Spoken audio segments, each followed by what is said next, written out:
السلام عليكم ورحمة الله تعالى وبركاته.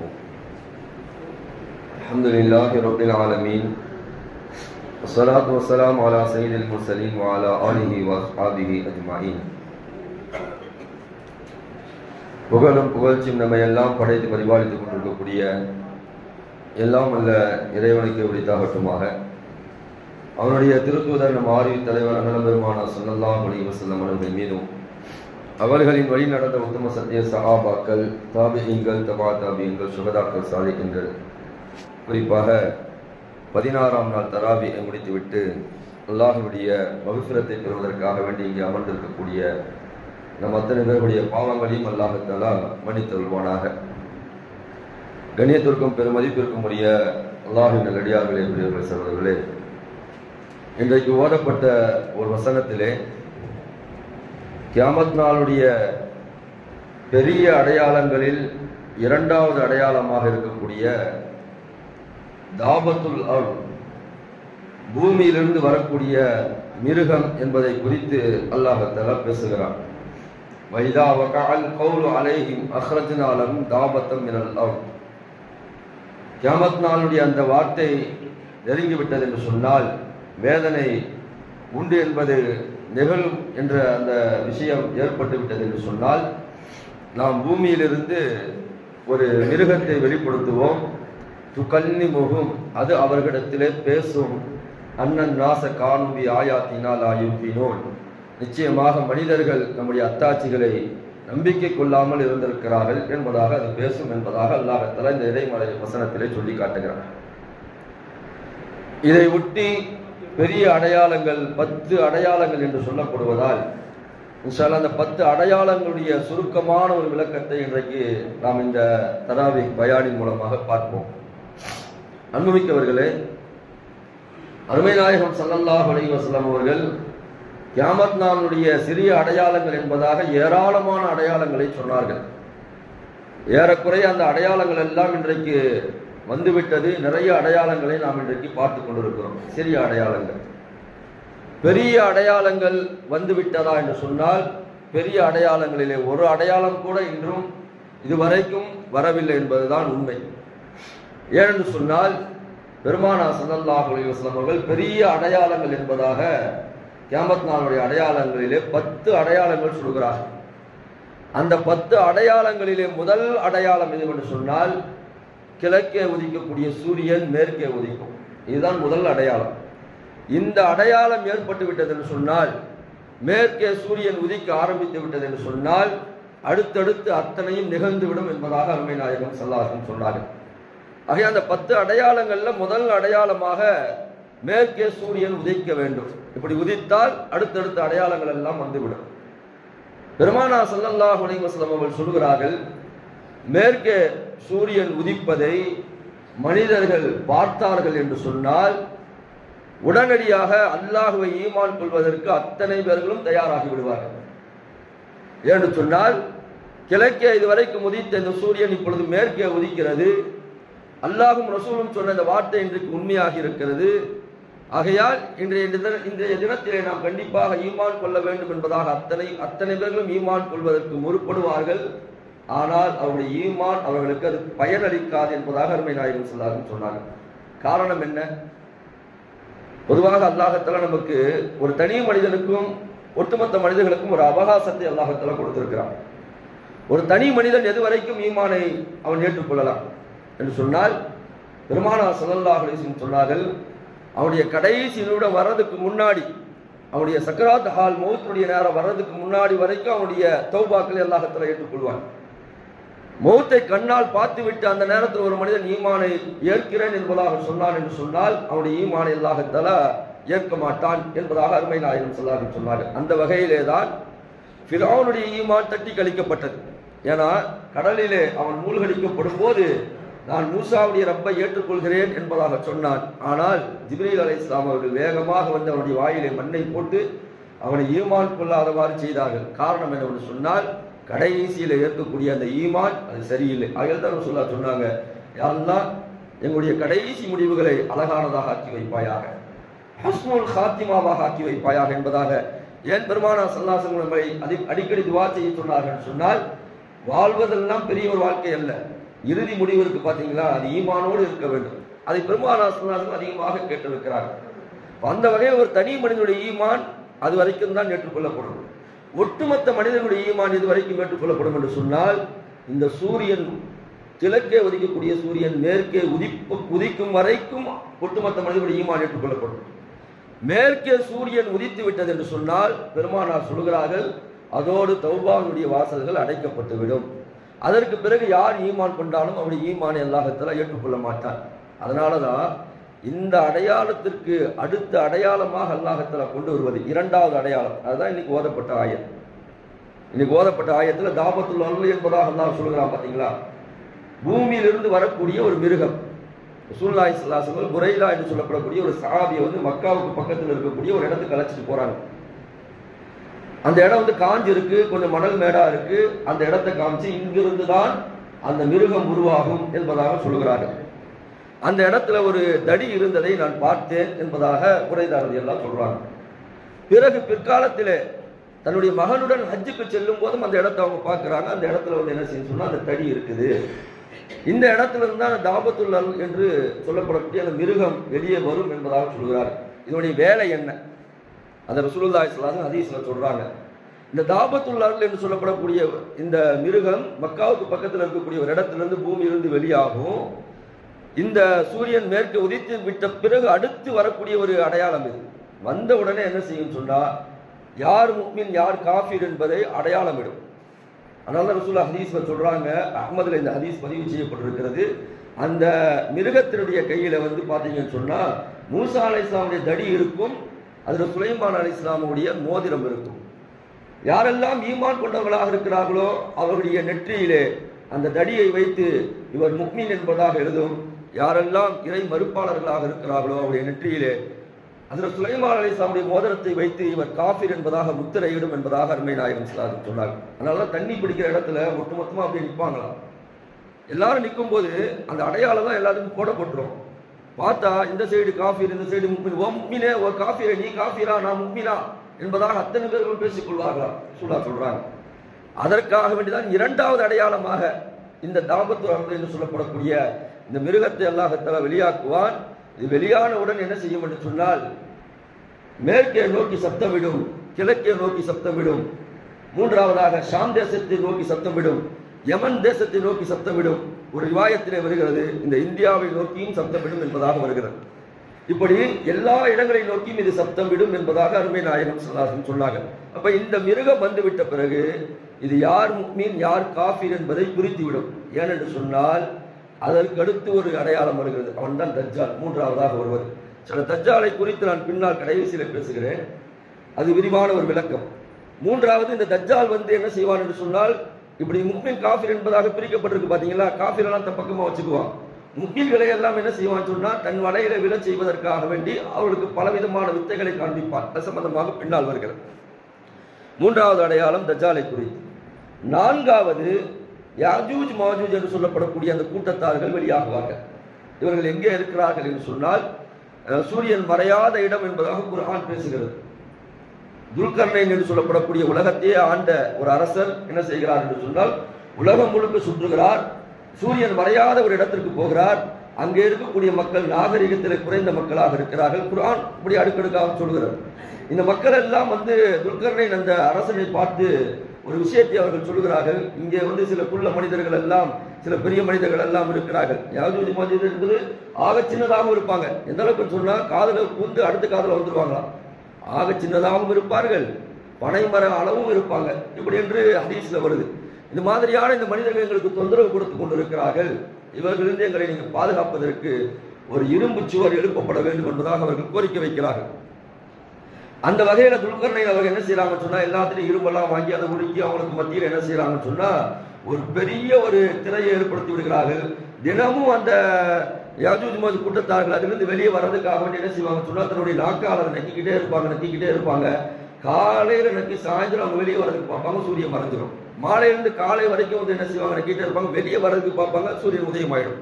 இப்படி அவங்க என்ன செய்வாங்கன்னு சொன்னா ஒரு இடத்துல இருக்கிறாங்க. இவங்களுடைய விஷயம் எப்படி ஏற்படும் என்று சொன்னா அல்லாஹ் குர்ஆன்ல சொல்றான், அத்தா இதா ஃபுதிஅத் யாஜூஜ் வ மாஜூஜ் வஹும் மின் குல்லி ஹதபி யன்சிலூன். அவங்களுடைய அந்த வாயில்கள் திறக்கப்பட்டு விட்டது என்று சொன்னால் எல்லா திசையிலிருந்தும் வருவார்கள், மக்களை வழிகெடுப்பார்கள், மக்களுக்கு நிறைய தொந்தரவை கொடுப்பார்கள் என்பதாக அல்லாஹ் திருமறையை சொல்லி காட்டுகிறார். இது 4வது. 5வது அதில் ஈசா அலைஹிஸ்ஸலாம் அவர்கள் வருவார்கள். ஈசா அலைஹிஸ்ஸலாம் அவர்கள் வந்து என்ன செய்வார்கள் சொன்னால், நபி ஸல்லல்லாஹு அலைஹி வஸல்லம் உம்மத்தில் ஒரு உம்மத்தாக இருப்பார்கள், ஒரு நபராக இருப்பார்கள், நபிதான் அவர்கள். ஆனால் எப்பொழுது அவர்கள் வானிலை உயர்த்தப்பட்டு மீண்டும் கியாமத் நாளுடைய நெருக்கத்தில் இறக்கப்படுவார்களோ வந்து பெருமானாருடைய ஒரு உம்மத்தில் ஒரு நபியாக ஒரு மனிதராகத்தான் இருப்பார்கள். மஹதி அலைஹிஸ்ஸலாம் அவர்களும் அப்படித்தான் இருப்பார்கள். மஹதி அலைஹிஸ்ஸலாம் இமாமத் செய்வாங்க, பின்னாடி ஈசா அலைஹிஸ்ஸலாம் அவர்கள் எல்லாம் சொல்லுவாங்க. மஹதி அலைஹிஸ்ஸலாம் அந்த நேரத்தில் வந்து இமாமாக இருப்பார்கள். இப்போ ஈசா அலைஹிஸ்ஸலாம் வந்து என்ன செய்வாங்கன்னு சொன்னால், எதையெல்லாம் அவங்க மீது புனையப்பட்டதோ அந்த அத்தனையும் என்ன செய்வாங்கன்னு சொன்னால் உடை தெரிவார்கள். ஈசா அலைஹிஸ்ஸலாமுடைய பெயரால் இன்றைக்கு சிலுவைகள் போடப்படுகிறது. அந்த சிலுவைகளை எல்லாம் உடை தெரிவார்கள். ஈசா அலைஹிஸ்ஸலாம் அதில் தானே அடைஞ்சிருக்கிறாங்க, அப்படித்தானே வந்து பிம்பம் கட்டப்படுகிறது, அதையெல்லாம் உடை தெரிவாங்க. மதுவை எல்லாம் அவங்க என்ன செய்வாங்கன்னு சொன்னால் அந்த இடத்துல வந்து தடை செய்வார்கள். அந்த நேரத்தில் வந்து என்ன செய்வாங்கன்னு சொன்னால் அங்கே இருக்கக்கூடிய யூதர்களையும் நசராணிகளையும் அவர்கள் கொள்வார்கள் என்பதாக ஹதீஸ்கள் என்ன பார்க்கிறோம். என்று சொன்னால் அல்லாஹ் என்ற ஒரு வடிவத்தை அதில் ஈசா அலைஹிஸ்ஸலாம் அவர்களுக்கு கொடுத்தது இவர்கள் தான், இந்த யூதர்களும் கிறிஸ்தவர்களும் தான். இவர்கள் தான் அல்லாஹ் என்ற ஒரு வடிவத்தை அதில் ஈசா அலைஹிஸ்ஸலாம் கொடுத்தார்கள். அவர்களை எல்லாம் கொள்வார்கள் என்பதாக ஹதீஸில் வருகிறது. பன்றிகளை கொள்வார்கள் என்பதும் ஹதீஸில் வருகிறது. இது 5வது அடையாளம். 6வதாக 3 நிலநடுக்கங்கள் ஏற்படும். ஒன்று மத்திய பகுதியிலே. மத்திய பகுதி என்று சொன்னால் இந்த உலகத்துக்கு மத்திய பகுதி எதுங்க? யாராவது சொல்லுங்களா? காபத்துல்லா, ஜசீரத்துல் அரபு, அரபு தேசத்திலிருந்து ஒரு நிலநடுக்கம் ஏற்படும். இந்த நிலநடுக்கம் இருக்கு பாத்தீங்களா, இப்ப நம்ம பார்க்குற ஹெக்டர் அளவுலாம் கிடையாது. 7 ஹெக்டர் 8 ஹெக்டர்லாம் பதிவாயிருக்குன்னு சொல்றாங்க பாருங்க, அதெல்லாம் கிடையாது. இது வரைக்கும் மனித சமுதாயமே பார்க்காத அளவுக்கு நிலநடுக்கம் ஏற்படும் என்பதாக ஹதீஸ்ல பதிவு செய்யப்பட்டிருக்கிறது. மிகப்பெரிய நிலநடுக்கம் ஜசீரத்துல் அரபுல ஏற்படும். 2வது மஷ்ரிக், கிழக்கு பகுதியில் மேற்கு பகுதியில் ஏற்படும். அதாவது மேற்கு உலகத்தில் ஏற்படும். மேற்கு உலகம் எது என்று சொன்னால் அமெரிக்கா, இன்னும் அதை சுற்றி இருக்கக்கூடிய நாடுகள், அங்க பெரிய ஒரு பூகம்பம் ஏற்படும். 3வது கிழக்கு பகுதி இந்தியாவை சுற்றி இருக்கக்கூடிய நாடுகள், 3 பூகம்பங்கள் ஏற்படும். அது மொத்தம் எத்தனை ஆச்சு? 9 ஆயிடுச்சா? 6 ஆயிருக்கு. 9 அடையாளங்கள் ஆயிருக்கு. கடைசியா வந்து அல்லாஹத்துல ஒரு நெருப்பு, ஆமா, கிட்ட 8 அடையாளங்கள் ஆயிருக்கு. 9வது அடையாளம் என்னவென்று சொன்னால் ஒரு பெரும் புகை ஏற்படும், துகான். அந்த துகான் எப்படி ஏற்படும் என்று சொன்னால் ரசூலுல்லாஹி ஸல்லல்லாஹு அலைஹி வஸல்லம் சொல்கிறார்கள், அது ஒரு இடத்துக்கு மட்டும் கிடையாது, முழு உலகமும் அந்த புகை ஏற்படும். அந்த புகை மண்டலம் முஃமின்களுக்கு எப்படி இருக்கும், காஃபிர்களுக்கு எப்படி இருக்கும்? ரசூலுல்லாஹ் சொல்றாங்க, முஃமின்களுக்கு வந்து ஒரு சளி தொந்தரவை போட்டுதான் இருக்கும். எல்லாருடைய உள்ளத்திலையும் உடல்லையும் போகாது. முஃமின்களுக்கு ஒரு சளியை சிந்தி போடுற அளவுக்கு தான் அது தொந்தரவு கொடுக்கும். ஆனால் இறை மறுப்பாளர்களுக்கு மூச்சே விட முடியாத அளவிற்கு மிகப்பெரிய ஒரு தொந்தரவாக இருக்கும் என்பதாக அருமை நாயகம் சொன்னாங்க. கடைசியில் ஒரு நெருப்பு வரும். அந்த நெருப்பு வந்து எல்லா மனிதர்களையும் ஒன்று சேர்த்து கொண்டே செல்லும், எல்லாரையும் விரட்டி கொண்டே இருக்கும். கடைசியில் அவர்கள் போய் சேரக்கூடிய இடம் ஷாம் தேசம் என்பதாக சொல்லப்படுகிறது, ஹதீஸில் வருகிறது. ஒட்டுமொத்த மக்களும் அங்கே வைக்கப்படுவார்கள். பிறகு வந்து ஒரு ரிவாயத்தில் மினா என்பதாகவும் வருகிறது. ஒட்டுமொத்த மக்களும் அங்கே ஒன்று சேர்க்கப்பட்டு கடைசியில் வந்து என்ன செய்யப்படும் என்று சொன்னால் சூர் ஊதப்படும், அத்தனை மக்களும் அளிக்கப்படுவார்கள். இப்போ 10 அடையாளங்கள் சொல்லப்பட்டுருச்சு. இதுல 3வது அடையாளமாக இருக்கக்கூடிய தஜ்ஜால். தஜ்ஜாலை குறித்து பெருமானார் ஸல்லல்லாஹு அலைஹி வஸல்லம் பேசும்போது சொல்லுகிறார்கள், தஜ்ஜாலை குறித்து எனக்கு முன்னால் வந்த அத்தனை நபிமார்களும் எச்சரித்திருக்கிறார்கள், ஆகவே நானும் உங்களுக்கு எச்சரிக்கிறேன். நூ அலைஹிஸ்ஸலாம் அவருடைய நூ நபிக்கு பின்னாடி வந்த அத்தனை நபிமார்களும் எச்சரித்திருக்கிறார்கள், ஆனால் நானும் உங்களுக்கு எச்சரிக்கிறேன், தஜ்ஜாலில் இருந்து நீங்கள் பாதுகாப்பு எல்லா இடத்திலும் எல்லா நேரங்களிலும் கேட்டுக் கொள்ளுங்கள். அவன் வந்தான் என்று சொன்னால் உங்களுடைய ஈமான் உங்களுடைய கையில இருக்குமா இல்லை என்பதை நாம் யோசிக்க வேண்டிய ஒரு தருணமாக இருக்கும். அவன் ஒற்றை கண் உடையவனாக இருப்பான். ரசூலுல்லாஹி ஸல்லல்லாஹு அலைஹி வஸல்லம் சொல்கிறார்கள், ஒற்றை கண் உடையவனாக இருப்பான் சொன்னால் 2 கண் இருக்கும் அவனுக்கு. ஆனால் அவனுடைய ஒரு கண் மட்டும் இந்த பேரிச்சம்பழத்தில் அந்த இது இருக்கு பாத்தீங்களா, அதை மாதிரி சூம்பி போயிருக்கும்னு சொல்லிட்டு ஹதீஸில் சொல்லப்படுகிறது.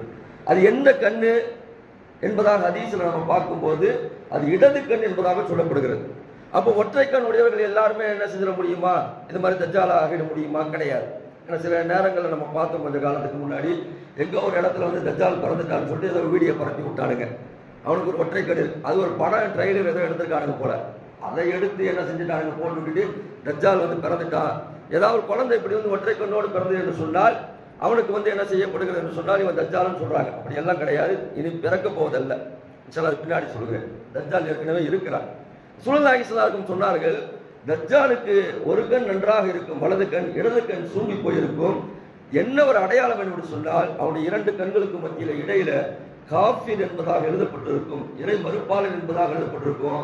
அதை நீங்க எவ்வளவு தொலைவில் இருந்து பார்த்தாலும் அது தெளிவா தெரியும் சொல்ற ரசூலுல்லாஹ் சொல்றாங்க. இதெல்லாம் சொல்லிட்டு ரசூலுல்லாஹ் சொல்றாங்க, நீங்க வந்து அல்லாஹ்ட்ட அதிகமா தஜ்ஜாலிலிருந்து என்ன செய்யுங்கன்னு சொன்னா நீங்க பாதுகாவல் தேடுங்கள் என்பதாக சொல்றாங்க. இதெல்லாம் ரசூலுல்லாஹ் சஹாபாக்கள் கொடுத்து வந்து எச்சரிக்கை செய்கிறாங்க. ஒரு தடவை பள்ளிவாசல் வந்து சத்தம் வருகிறது, அஸ்ஸலாத்துல் ஜாமியா, அஸ்ஸலாத்துல் ஜாமியா அப்படின்னு சொன்னா ஏதாவது வந்து ஒரு சூரிய கிரகணம் ஏற்பட்டாலோ அல்லது சந்திர கிரகணம் ஏற்பட்டாலோ அது பெரும் நிலநடுக்கங்கள் ஏற்பட்டாலோ இது மாதிரி பள்ளிவாசல்ல இருந்து அந்த நேரத்தில் என்ன செய்வாங்க சொன்னா எல்லாம் பள்ளிவாசலுக்கு விரைந்து வர வேண்டும் என்பதற்காக வேண்டி இந்த வார்த்தையை பயன்படுத்தப்படும், அஸ்ஸலாத்துல் ஜாமியா, அஸ்ஸலாத்துல் ஜாமியா என்பதாக. இன்னைக்கும் வந்து நீங்க மக்கா மதீனால போனீங்கன்னு சொன்னா சூரிய கிரகணம் சந்திர கிரகணம் ஏற்படக்கூடிய நேரங்கள்ல அந்த அஸ்ஸலாத்துல் ஜாமியா என்ற வார்த்தையை பயன்படுத்துகிறார்கள், அழைக்கிறார்கள், எல்லோருக்கும் தொழுகைக்காக வேண்டி அழைக்கிறார்கள். அப்ப ரசூலுல்லாஹி ஸல்லல்லாஹு அலைஹி வஸல்லம் என்ன செய்யறாங்கன்னு சொன்னா பள்ளிவாசல்ல மிம்பர்ல இருக்கிறாங்க. இந்த வார்த்தையை கேட்டு எல்லா சஹாபாக்களும் பள்ளிவாசலுக்கு வந்துடுறாங்க. வந்த உடனே ரசூலுல்லாஹி ஸல்லல்லாஹு அலைஹி வஸல்லம் வந்து அந்த சஹாபாக்களை பார்த்து கேட்கிறாங்க, நான் இதுக்கு முன்னாடி உங்களுக்கு தஜ்ஜாலை பத்தி சொல்லியிருக்கேனா இல்லையான்னு கேட்கிறாங்க. ஆமா யா ரசூலுல்லாஹ் சொல்லியிருக்கிறீங்க, அது உண்மை என்பதை நிரூபிப்பதற்காக வேண்டிதான் இப்போ உங்களை நான் அழைச்சிருக்கிறேன். எனக்கு வந்து ஒரு தமீமுத்தாரி என்று சொல்லப்படக்கூடிய ஒரு சஹாபி வந்து அவருடைய விஷயத்தை முழுக்க எனக்கு சொல்லிட்டு போயிருக்கிறாங்க என்பதாக அந்த விஷயத்தை பெருமானார் ஸல்லல்லாஹு அலைஹி வஸல்லம் அத்தனை பேருக்கு முன்னாடி சொல்லிட்டு உங்களை வந்து நான் அச்சமூட்டி உங்களை அச்சமாக ஆக்குறதுக்கோ அல்லது உங்களை பயமுறுத்துறதுக்காக நான் அப்படி சொல்லவில்லை.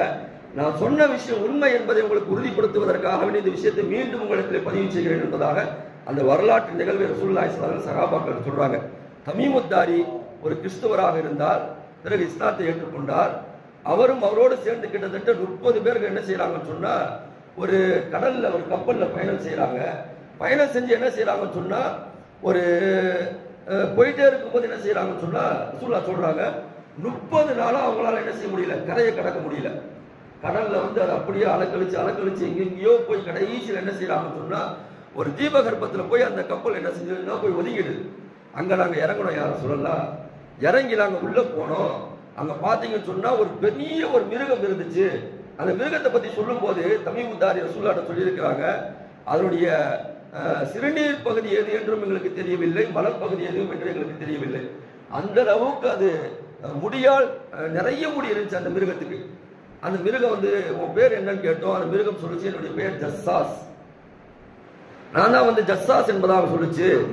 உள்ள வந்து ஒரு மடம் இருக்குது, அந்த மடத்துல வந்து ஒரு ஆள் இருக்கிறாரு, நீங்க போய் அவரை சந்திங்கன்னு சொல்லுச்சு.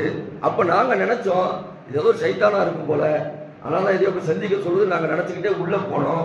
உள்ள போனா ஒரு மனிதர் முழு உடலும் என்ன செய்யப்படுகிறது சொன்னால் 2 காலையும் சேர்த்து கழுத்தோடு சேர்த்து இரும்பு சங்கிலியால் கட்டப்பட்டிருக்கிறார். அவருக்கு முன்னால் நாங்க போய் நின்றோம். அப்பொழுது அந்த நேரத்துல அவருக்கு முன்னால் இருக்கும்போது நீங்கள் எல்லாம் யார் என்பதாக அந்த உருவம் கேட்கிறது. நாங்கள் எல்லாம் அரபியர்கள், அரபு தேசத்திலிருந்து ஒரு பயணத்திற்காக வந்து சென்றோம். இப்படி அலைக்கழிக்கப்பட்டு கடைசியில் இந்த இடத்துக்கு வந்திருக்கிறோம். ஒரு மிருகம் சொன்னது நாங்கள் உங்கள்கிட்ட வந்திருக்கிறோம் என்பதாக சொல்லும் போது அந்த உருவம் சொல்லுகிறது, அங்க பின்னப்பட்டிருந்த சங்கிலியால் பின்னப்பட்டிருந்த அந்த உருவம் சொல்லுகிறது, நான் தான் தஜ்ஜால் என்பதாக சொல்லுகிறது. இதை நேரடியாக தமீமுத்தாரி பார்த்திருக்கிறார். இது எங்க இருக்குன்னு சொன்னா ஷாம் தேசத்தினுடைய கடல் பகுதி ரசூலுல்லாஹ் சொல்றாங்க, அல்லது யமன் தேசத்தினுடைய கடல் பகுதி, அல்லது கிழக்கு தேசத்தினுடைய கடல் பகுதி. இந்த இடத்துல ஏதோ ஒரு தீவுல தான் இந்த தஜ்ஜால் ரசூலுல்லாஹ்வுடைய காலத்துக்கு முன்பாகவே வந்து விட்டான். ரசூலுல்லாஹ்வுடைய காலத்துக்கு முன்பாகவே வந்து விட்டான் என்பதாக ஃபாத்திமா ரலியல்லாஹு சொல்றாங்க. அவன் வந்து என்ன செய்யறான்னு சொன்னா 4 கேள்வி அந்த வந்த கூட்டத்தில் கேள்வி கேட்கிறான். 4 கேள்வி கேட்டு பிறகு தன்னை அறிமுகம் செய்கிறான். முதல் கேள்வி என்னவென்று சொன்னால், ஃபைசான் என்று சொல்லப்படக்கூடிய ஒரு தோட்டம் இருக்கிறது, பெருச்சம்பழ தோட்டம், அது எப்படி இருக்குன்னு கேட்கிறான். ரொம்ப நல்லா இருக்கு, நிறைய பெருச்சம்பழம் அங்கிருந்தா எல்லா இடத்துக்கும் போகணும்னு சொல்லிட்டு சொல்றாங்க. விரைவில் அந்த தோட்டம் ஒன்றுமே இல்லாமல் ஆகிவிடும் என்பதாக சொல்லுகிறாங்க. 2வது தபரியா என்று சொல்லப்படக்கூடிய ஏரி, இந்த ஏரி எப்படி இருக்குன்னு சொன்னா அங்கிருந்து நாங்க எல்லாம் தண்ணி எடுக்கிறோம், எல்லாருக்கும் பயனுள்ளதா இருக்கு அப்படின்னு சொல்லிட்டு சொல்றாங்க. விரைவில் அந்த ஏரி வற்றி விடும் என்பதாக சொல்கிறார். 3வது சுக்குர் என்று சொல்லப்படக்கூடிய நீரூற்று எப்படி இருக்கு என்பதாக கேட்கிறார். அந்த நீரூற்று நன்றாக இருக்கு என்பதாக சொல்லும் போது அந்த நீரூற்றும் பிறகு நீர் தராமல் நின்றுவிடும் என்பதாக சொல்லிவிட்டு 4வதாக உங்களுக்கு நபியாக வந்திருக்கிறார் ஒருவர், உம்மி நபி, அவர் எப்படி இருக்கிறார் என்பதாக கேட்கிறார்.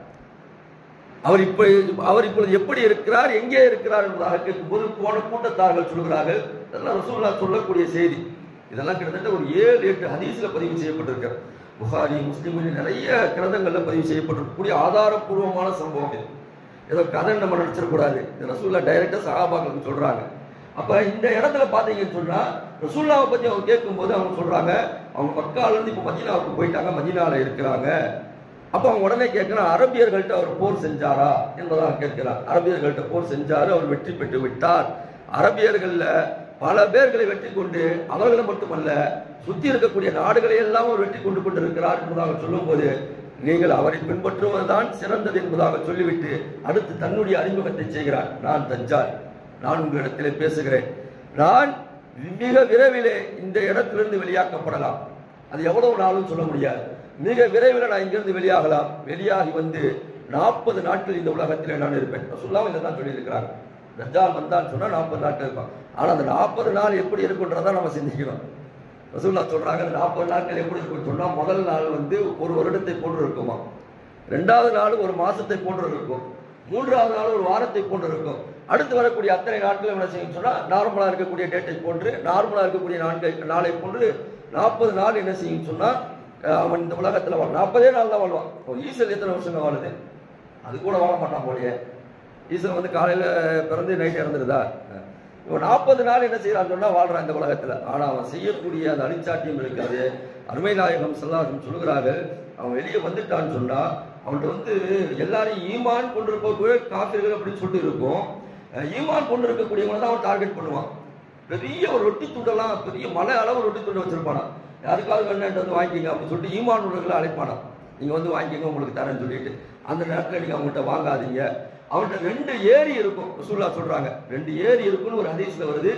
இன்னொரு ஹதீஸ்ல வந்து நல்ல ஒரு கூலிங்கான தண்ணீர் இருக்கக்கூடிய ஒரு ஏரி, இன்னொரு வந்து நெருப்பா இருக்கக்கூடிய ஒரு ஏரி, இப்படி இருக்கும். இந்த நேரத்துல வந்து அவன் எதுல இருந்து உங்களுக்கு தண்ணீர் வேணும் என்பதாக கேட்டான் என்று சொன்னால், கூலிங்கான தண்ணீர் வேணும் சொன்னான்னு சொன்னா, நீங்க வந்து அந்த வெப்பமா இருக்கு பாருங்க, அந்த தண்ணீர்ல போய் நீங்க குளிங்க, இதுல போயிடாதீங்க. அதுல போனீங்கன்னு சொன்னா அது உங்களுக்கு குளிராக மாறும். நீங்க குளிராக இருக்கக்கூடிய தண்ணீரில் நீங்கள் உள்ளே போனீர்கள் என்று சொன்னால் அது நெருப்பாக மாறிவிடும். இப்படித்தான் தஜ்ஜால் கடைசி காலகட்டங்களில் என்ன செய்வான், உங்களை வழிகெடுப்பதற்காக வேண்டி எல்லா விதமான முயற்சிகளையும் செய்வான் என்பதாக அருமை நாயகம் ஸல்லல்லாஹு அலைஹி சொன்னாங்க. ஆக இந்த 10 அடையாளங்கள் கியாமத் நாளுடைய நெருக்கத்திலே வரும். அல்லாஹ் தஆலா அந்த அடையாளங்களிலிருந்து நம்மை பாதுகாப்பானாக. தஜ்ஜாலிடமிருந்து அல்லாஹ் நம்மை பாதுகாப்பானாக. அந்த பெரும் புகையிலிருந்து அல்லாஹ் நம்மை பாதுகாப்பானாக. அந்த பெரும் நிலநடுக்கங்களிலிருந்து அல்லாஹ் தஆலா பாதுகாப்பானாக. அதே போன்று கிழக்கே சூரியன் உதிக்கக்கூடிய சூரியன் மேற்கே உதிப்பதற்கு முன்பாக வரக்கூடிய அத்தனை பிரச்சனைகளிலும் அல்லாஹ் தஆலா நம்மை பாதுகாப்பானாக. வாஹிதவான அல்ஹம்துலில்லாஹி ரப்பில் ஆலமீன். அஸ்ஸலாமு அலைக்கும் வரஹ்மத்துல்லாஹி வபரகாத்துஹு. பிஸ்மில்லாஹிர் ரஹ்மானிர் ரஹீம். நவைத்து சோமகதி அன் அதாயி ஃபர்லி ரமலான